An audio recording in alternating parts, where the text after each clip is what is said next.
Let's start with some takeaways from Cincinnati Bengals training camp over the weekend. The Bengals had a practice on Friday. Last time, obviously, we spoke live here on the show was Friday. They went out that night. The entirety of the session was supposed to be at Paycor Stadium. Unfortunately, it started in the bubble. Many fans came out, didn't really get to see much there initially. Some thunderstorms, lightning in the area. Looked like maybe it was going to be a wash and that the entirety of the practice was going to be in the bubble. But the weather did break into Friday evening, and the team made the walk back from the bubble to Paycor Stadium, and were still able to put in some good work in front of the fan base, which obviously is very, very positive if you're one of the fine folks that made the journey out to Paycor Stadium on Friday night. They then followed that up with a session yesterday on Sunday, and for everyone that had boots on the ground, all I'm hearing, all I'm reading is that this was probably the most intense session that we had seen in camp to this point. It was hot. Zach, by the way, pushed the practice back 25 minutes. Not sure if that was intentional or not, but I was out on the golf course yesterday on Sunday, and once you really hit the afternoon, felt like the temperature was cranked up, certainly into the low 90s there at that point in the day. Did Zach want it to be super hot when they were out there competing? Again, not sure if that was by design or not, but I am all for it if it was. And they did a lot of 11-on-11 stuff, a lot of move the ball drills, and not scripted, right? Good on good, ones-on-ones, and real game-like environment, real game-like setting. And everybody that I've talked to that has been at these training camp sessions has told me that it feels like the urgency level is so much higher than it has ever been. And I think that starts with Joe Burrow setting the tone when he first got in front of a microphone earlier this offseason, basically saying, hey, we got everything we need. We haven't really felt this in the air. He personally hasn't felt this in the air since he was in college in 2019 at LSU. Vibes are different. They understand what is at stake. They understand what they are capable of doing. And, again, everybody that I've talked to that has been at these practices say they have ramped this thing up. They are 100% laser-focused, goal-oriented, and understand what is at stake here in 2026. We will break down some takeaways from the practice session. 6 drives on 11-on-11, good on good. Bengals scored on 2 of them offensively. The defense was without a couple of their best players. JD was out. Brian Cook was out with a soft tissue. Dax Hill also out with a soft tissue. Additionally, we'll see if there's any question marks about, those guys' availability and health over the course of the next couple of weeks, but shows you that the depth of the unit in a pretty solid spot if they still were able to get 4 stops with those guys being out. But we'll talk about that. We'll talk about Joe Burrow running some sprints after practice, and we also will talk about Tanner Hudson, who got a touchdown from Joe Flacco, and of course have to touch on Dexter Lawrence, who clearly is changing the trajectory of this defense, the defensive line, and just bringing a lot to the table from a leadership perspective there as well. That is all coming up here on today's show, but do need to give a shout-out to our good friends over at Richter and Phillips Jewelers. If you're just starting the engagement ring journey, Richter & Phillips has something that's perfect for you. Their first look appointment is designed specifically for first-time shoppers. So you can try on engagement rings in person, compare different styles, and ask all of your questions. Learn at your own pace with a dedicated jewelry specialist. Whether you're shopping solo or bringing your partner along, it's a relaxed, no-pressure experience. Appointments are available Thursday evenings from 5 to 8 p.m. when the store stays open late. Just book your appointment using the link in the description and take the first step toward finding the perfect ring with Richter & Phillips. Again, that link is richterphillips.com/chatterbox. We'll put it in the comment section and the description of today's show. Today's show also a service of our friends over at 78 Cigars. Cincinnati legend Anthony Munoz has a new venture. We're fired up to partner with it here at the Stone Shield Show and Chatterbox Bengals. Introducing 78 Cigars, a premium cigar line from the Hall of Famer himself. If you love great cigars in Cincinnati football history, this is the perfect combination. You can grab 78 Cigars right now, both Montgomery Inn locations and over at Creekside Cigar Company. Or check them out online. Just head to anthonymunoz.com. Click on the 78 Cigars page to learn more and order today. That's 78 Cigars, the greatest offensive lineman to ever do it, Anthony Munoz. Lastly, today's show, a service of our friends over at Sharefax Credit Union. The Stone Shield Show is brought to you by Sharefax Credit Union. Sharefax is a not-for-profit financial institution owned by its members that returns earnings to them through lower fees and better rates in addition to traditional banking options. Sharefax Credit Union is an equal opportunity lender and is insured by NCUA, NMLS number 414408. All right, 6 drives.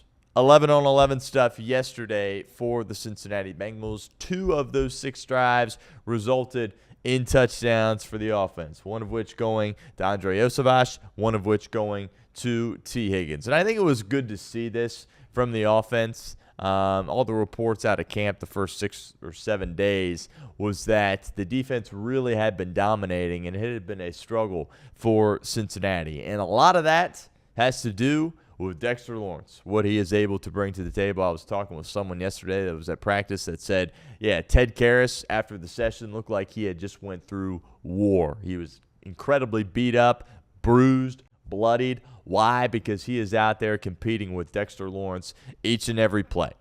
I keep going back to this. Lots of people out there nationally, when the Bengals traded for Dexter Lawrence, saying, I don't know about that, giving up the 10th overall pick to bring in a guy that hasn't played his best football the past couple of years. Dexter Lawrence has been the perfect addition to this Cincinnati Bengals roster and to this Cincinnati Bengals defense. What he has brought from a leadership perspective is just a complete leaf turnover from where they were at last year. They just didn't have that guy that they could look to and say, this is our leader on the defensive side of the football. Make no mistake about it. Dexter Lawrence has integrated himself as one of the leaders of this team, and I would argue the leader of this defense right here, right now. And the attention that he gets from the offensive line is significant each and every day, and that is going to set up opportunities for the Bengals defensively for other guys to rise to the occasion and make plays. We have talked about this a lot here on this show. The Bengals pass rush last year was Trey Hendrickson or nothing.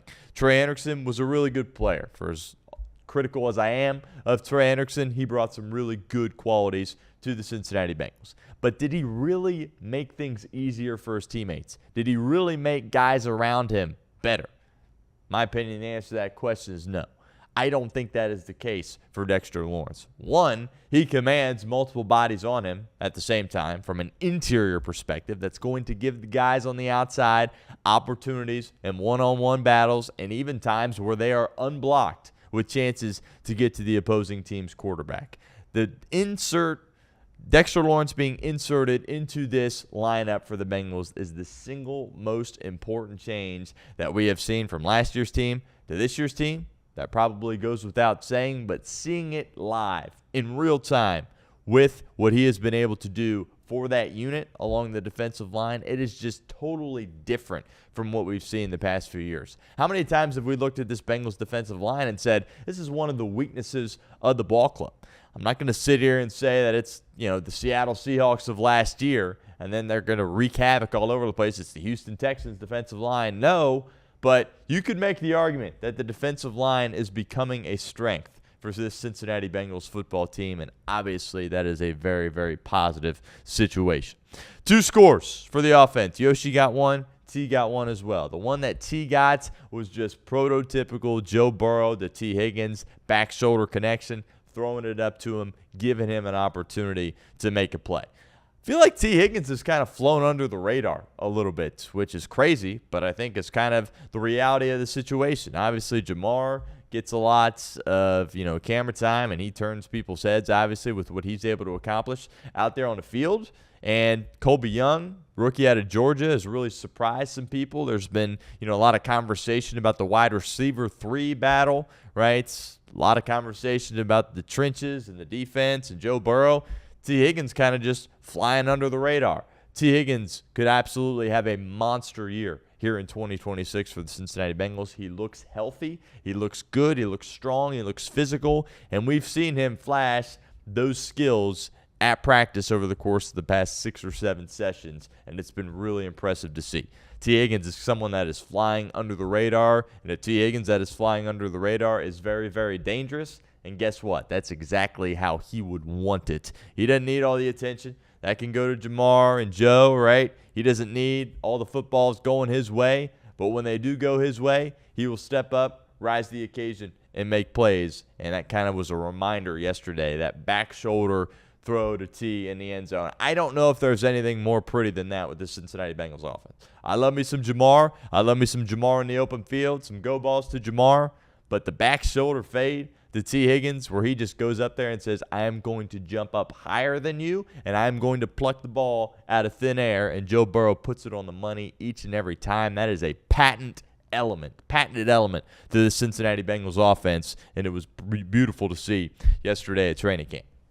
Also, Yoshi made some plays and was able to score a touchdown. If you hear the way Yoshi's talking, he's talking with some confidence, right? He says that he feels like he is unguardable at camp to this point. I think he understands what's at stake, and he knows who's competing with him in Colby Young for that spot. I am all for some competition. That's what this game is all about. Yoshi understands who's coming for him. He understands that there's a rookie that they allocated a resource towards in Colby Young, and he understands what's at stake for this team. But he's not going to bow down. He's not going to sit here and say, yeah, he's unbelievable, and he's probably going to take my spot. Oh, no. Yoshi's ready to come. He's ready to come compete, and he's been doing that in camp to this point. I give him a heck of a lot of credit for that. And just going back to what I initially said about the intensity of this team, you can see it with that competition in the wide receiver room. Yeah, they're teammates, and they'll support each other at the end of the day, but Yoshi wants those snaps. He doesn't want some rookie coming in and taking over immediately for him. He's got one more year under contract here in Cincinnati, and he plans to make a really big impact and, in turn, get himself a pretty sizable payday in the offseason. I'm all for the competition.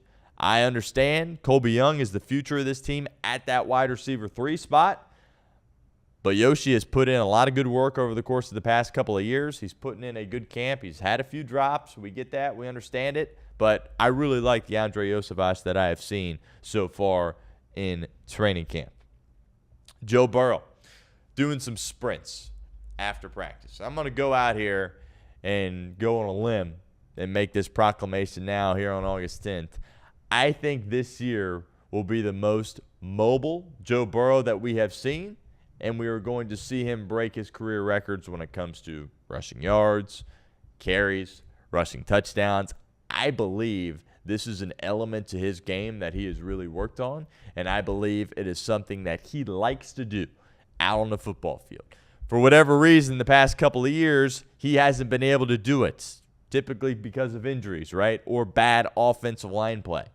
But Joe Burrow, his most underrated quality is his ability to go get first downs with his legs, to make some explosive runs with his legs. And watching him do those sprints after practice, I'm not going to sit here and say he's Lamar, but this is the fastest I have seen Joe Burrow. And I think it was pretty evident that he was trying to max out with his speed. I don't know exactly what the numbers were, but something tells me this is the fastest he has ever been. And it also tells us that he feels pretty good about that toe injury and about his health in general if you see him out there doing sprints like that at the end of a practice session. So that's kind of my bold take going into this season with Joe Burrow. I think you're going to see him run more than he ever has.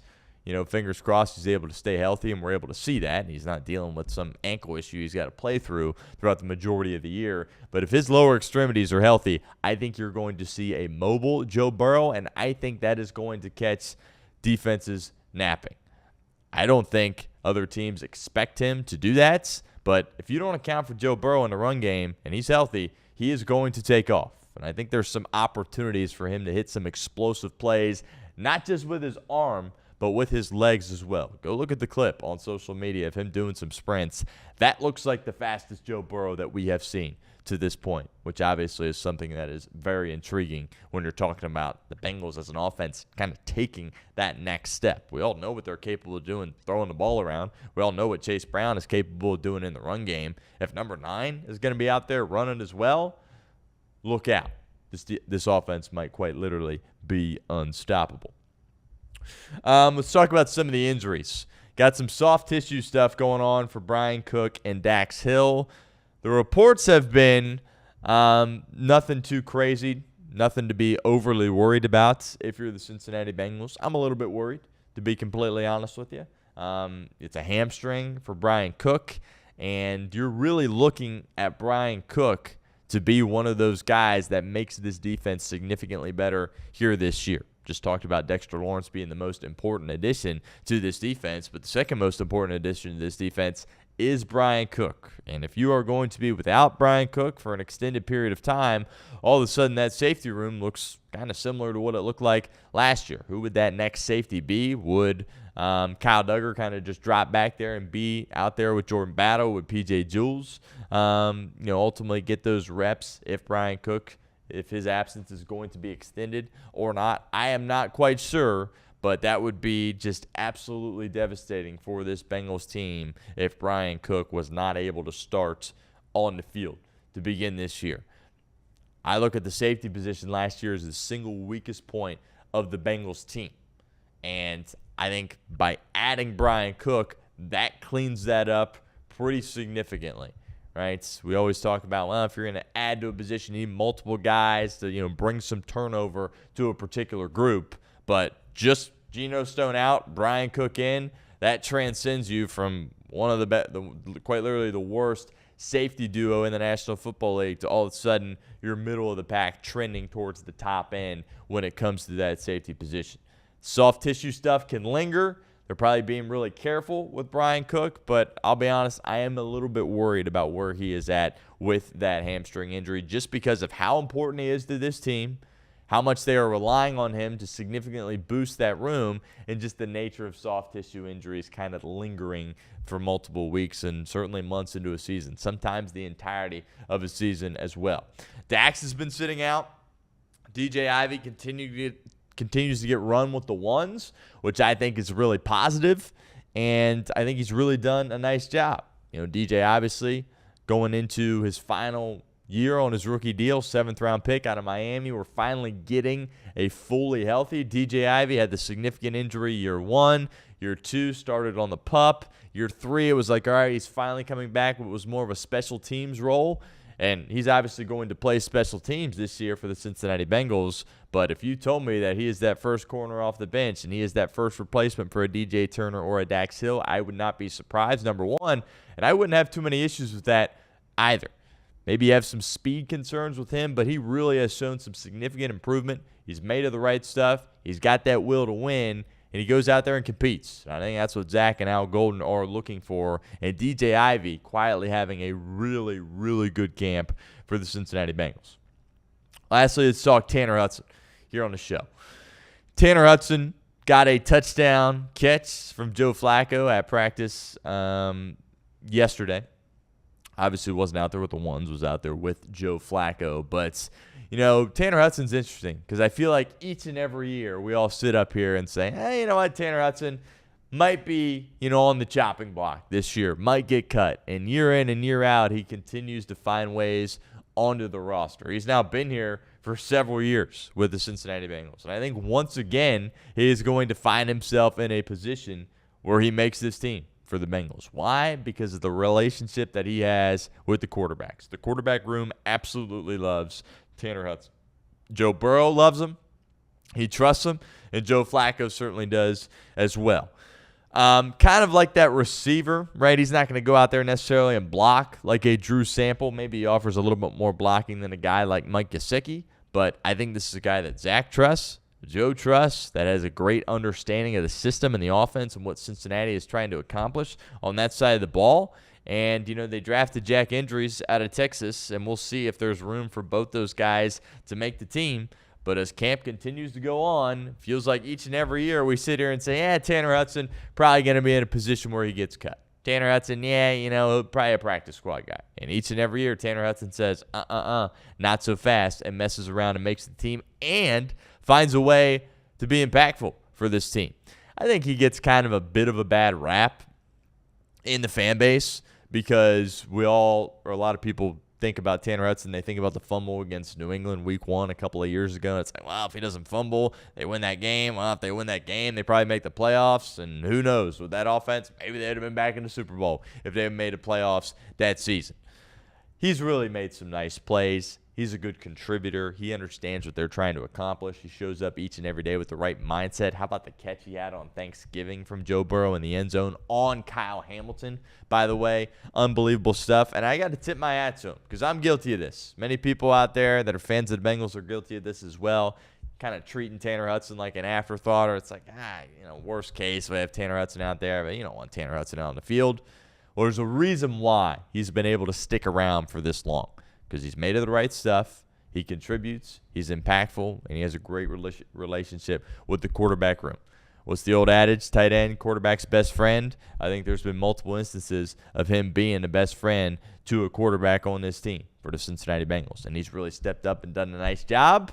I'll give him credit where credit is due. I would expect him to be back on this team for Cincinnati. Is Jack Injuries going to have an opportunity to make it? Rookie out of Texas, along with guys, obviously, that are locks in Eric Hall Jr., Drew Sample, and Mike Gesicki. Tight end battle, very fascinating to watch over the course of the next couple of weeks, and that's a position group that I'm going to have a particularly close eye on come preseason, which obviously gets underway on Thursday.